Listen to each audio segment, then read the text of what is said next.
Welcome back, ladies and gentlemen, to the Charles in Charge Cowboys Sports Report. I am still on my wife's phone. Hopefully get my Galaxy fixed pretty soon here. But anyways, I'm still able to do my videos. If you're watching my channel right now, if you're watching this video, you have not subscribed yet. It is new and growing. Please do subscribe. It's free to press that red subscribe button. My first goal is to get to 1,000 subscribers, 4,000 watch hours. Therefore, I can start doing live shows. And my live shows will be live, if you know what I mean.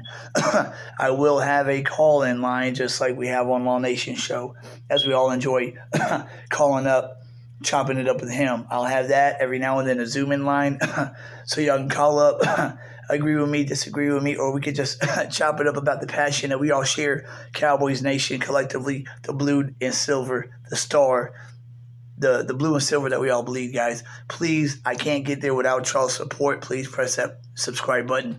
36, been a fan of 30 years. Played football my whole adolescent life until I became an adult.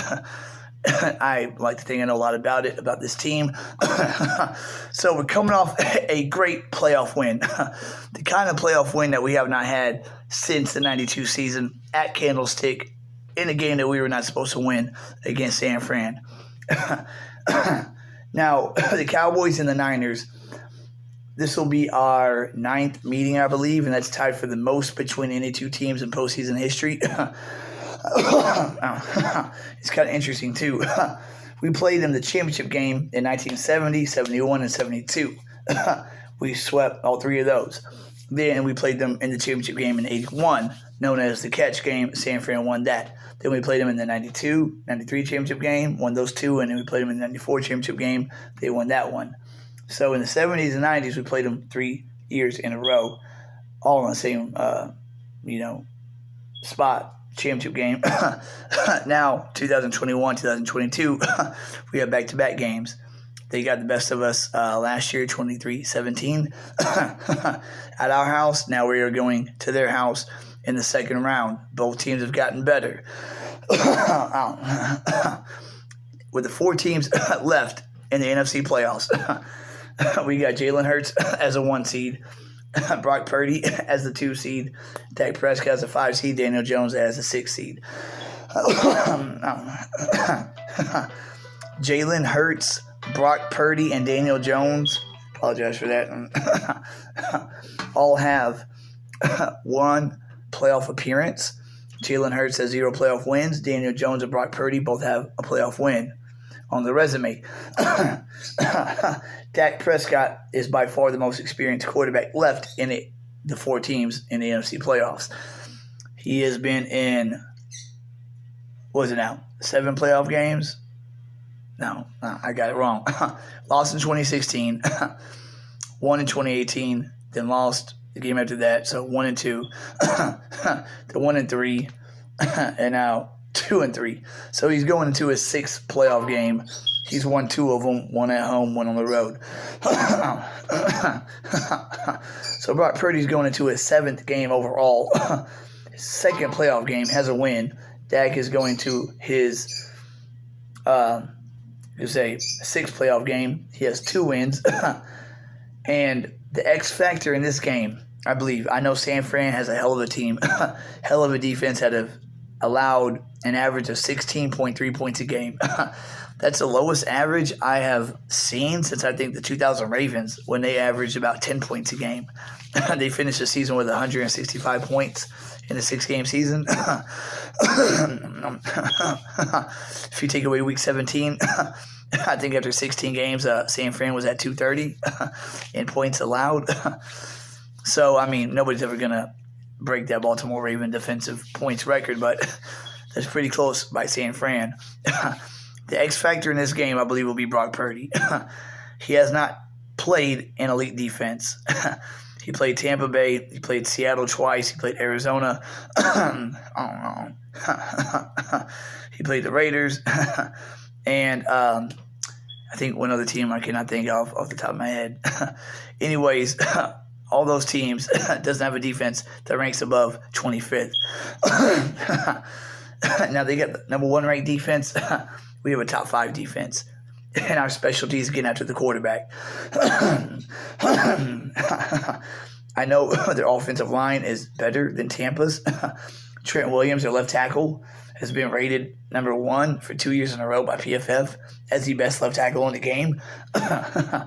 So I don't believe that Mike will be rushing on that side. I think they'll be rushing on the right side more times than not against McGlinchey, opposed to Trent Williams, and let Fowler and Armstrong and Tank play with Trent Williams. Probably rotate in and out, keep fresh bodies against them. If Jonathan Hankins and Leighton Vander Esch, who, as they came back last week, you saw them make this defense look like the defense that we've had all year, the shutdown defense. If they can stop the run, or at least slow it down and get Brock Purdy into 3rd and long situations, or 2nd and long situations, and get pressure on this rookie quarterback that is going into his 8th game ever, that we can rattle him. He hasn't been rattled yet. He hasn't been knocked around. He hasn't been hit, pressured, sacked. We have the highest pressure rate in the NFL. I know the Eagles had 60 sacks. We had 55. Still a lot. Micah Parsons against Tampa had, 11 quarterback pressures on Tom Brady. If we can rattle this rookie, rattle him into making a few mistakes, being that our defense leads the league in takeaways again for the 2nd year in a row, that could be the X factor. Because I think it's going to be a dogfight. I think both defenses are going to come out, show what they're made of. Both offenses have the capability of scoring big, like, Stidham, being the backup quarterback for the Raiders, came in and put up, 34 on that San Fran defense. Kansas City put up over 40. It can happen. They've only allowed over 24 twice this year. Our defense can be got, and they can also, get you. So the difference in this game, I think, is the quarterback. The Niners have the edge as head coach. Shanahan is a better head coach than McCarthy. I don't know that D'Amico Ryans is a better defensive coordinator than Dan Quinn. He's a hell of a defensive coordinator, and just say after the season we lose Dan Quinn and for some reason we choose not to keep Mike McCarthy, I wouldn't mind hiring D'Amico Ryans to be the next head coach if Sean Payton does not come along. I think he could be a great head coach / defensive coordinator and just hire a good offensive mind. But this game will be nip and tuck throughout all 4 quarters. It's going to be a lot of ups and downs. So Cowboy fans, get ready, because this playoff game will not be like Monday night where it was Cadillac, where it was celebrating every 5 minutes. It's going to be cardiac Cowboys this Sunday, because this is a classic rivalry. They're going to be showing a bunch of throwback videos of the 70s and 90s and last year. If Dak Prescott can play consistent back-to-back great games, he ain't got to be as good as he was last week. 4 touchdown passes, a rushing touchdown, quarterback rating out the roof, completion rating out the roof. But if he can just be solid and not turn the ball over, if he can play another clean game with no interceptions, no fumbles, no fumbled snaps, then we got a good shot. And especially between Pollard and Elliott, if we can get that run game going. Jason Peters will not play. So that's going to leave us with our starting 5 that we've had the majority of the season. Tyler Smith, Connor McGovern, Tyler Biadasz, Zach Martin, and Terrence Steele in place of, Tyron Smith in place of Terrence Steele. Now, I thought the best 5 was with Peters in the mix. But it seems like when Peters went out and Tyler Smith went back to left tackle, he's better at left tackle than left guard. And Connor McGovern went back to left guard. That offensive line seemed to be back in sync. It just seemed that way. We started running the ball effectively. We started to pass block effectively. Besides that one play that Vita Vea, just bust through the middle, we did a pretty good job of keeping that clean. So Zach Martin will have his hands full with that star defensive tackle they have. Well, I don't know, Javon Kinlaw, is that what him or that other guy? And then Nick Bosa, well, he rushes on the right side the most of the time. That'd be Tyron Smith. So I'm pretty sure he's going to go on the left side against a rookie where he'll think he'll have more success. But Tyler Smith is a gamer, and we'll see, Dak won't have as much time in the pocket as he did against Tampa. Pretty sure about that. But our offensive line has to block. If the Niners can get pressure with a 4-man front consistently and drop 7, our offense will be stagnant. So if we can run the ball and pass block decently to give Dak just enough time to scramble or make an open throw, we'll be all right. And if we can rattle that rookie, because I'm telling you, this defense is going to unleash their demons on this rookie quarterback. They're licking the chops. Number 11, number 90, number 92, number 56, number 54. All the guys are rushing passer. Hell, safety Donovan Wilson, who got a few sacks this year. Maybe Deron Bland cut off the slot. Just hit him, rattle him early, get him uncomfortable. Get the rookie uncomfortable, force him into mistakes. We are good at taking the ball away. If we can take the ball away and win the turnover battle by, say, a +2 margin or better, that'll be a huge, huge flux in our favor to give our offense a short field or two. We signed a kicker, this guy I never heard of. I don't know if it's to light a fire under Brett Maher's ass or what, but we are going to need every point we can get. We score a touchdown, we're going to need that extra point to go in. Because it won't be like Tampa, where it's going to be 6, 12, then 18, and 24. And 24, 4 straight makes extra points, but Tampa still has nothing, so you're still good with 24 points when it should be 28-0. Every point's going to count. So hopefully it doesn't come down to a last second, 56-yard field goal attempt to win a game, which in Brett Maher's instance, that's where he seems to thrive in his career.